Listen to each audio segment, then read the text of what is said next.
Now, the fly I'm going to be tying is was based a request. I recently filled a box of traditional wet flies, and there was a version of the Soldier Palmer in the box, and I was asked, could I tie it? Could I show you how to tie it? Now, the main size I would fish in these flies would be sort of 12s, 14s. We can go bigger, much smaller, not really, but the main size for fishing the lochs would be the size 12s and 14s.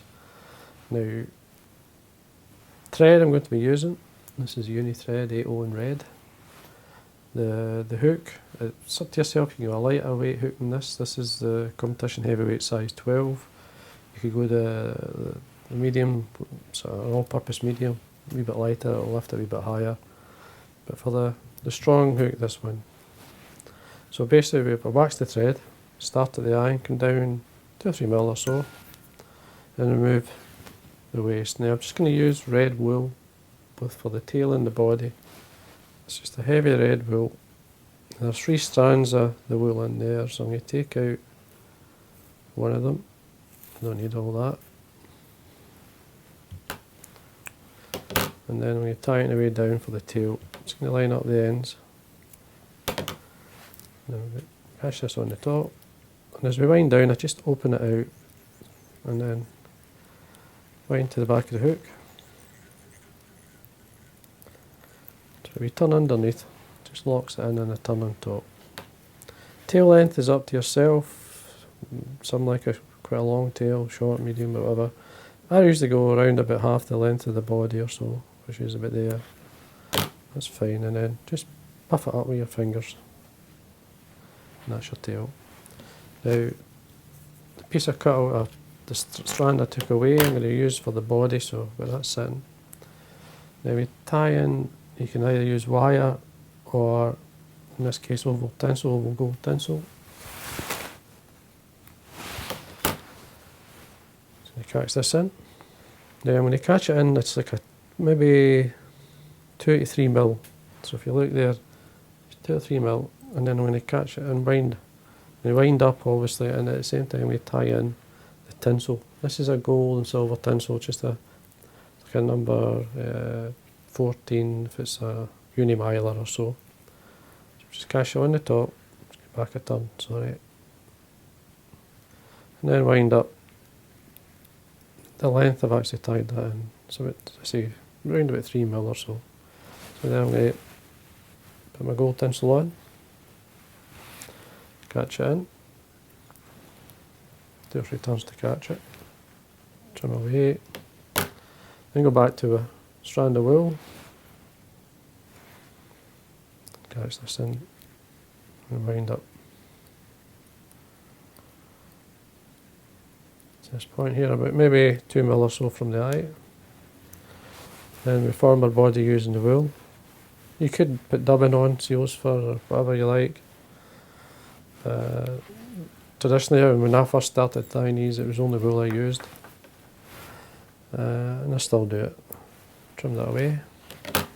The body hackle, lots of hackles you could use. This is just a sort of medium brown hackle. It's a saddle, a bit long in the, see, that's not bad. Then we're going to catch this in. Now wax your thread, just give you a wee bit extra grip. Obviously taking away some of the fibres and tied in the stem. With a couple of turns at the top, wind down.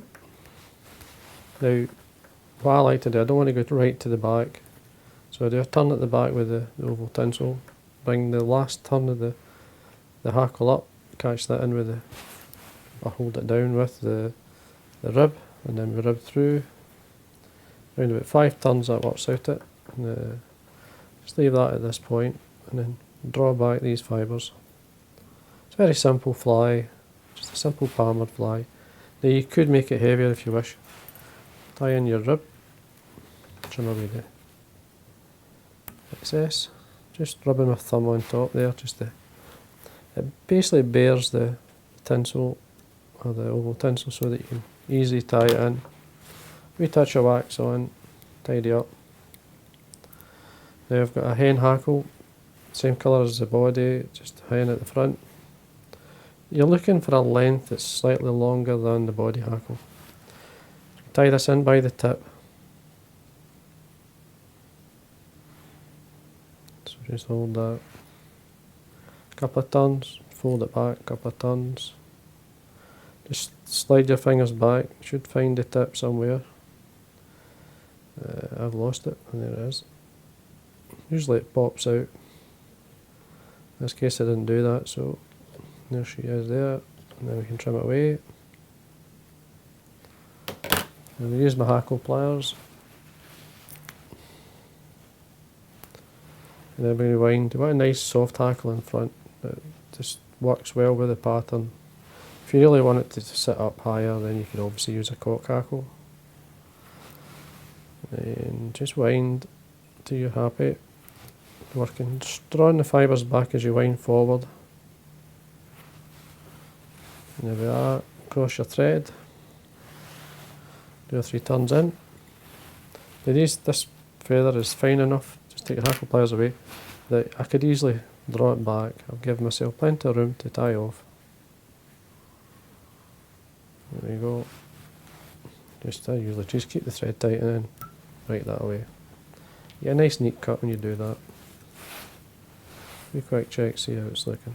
So that's fine. And then we can whip finish.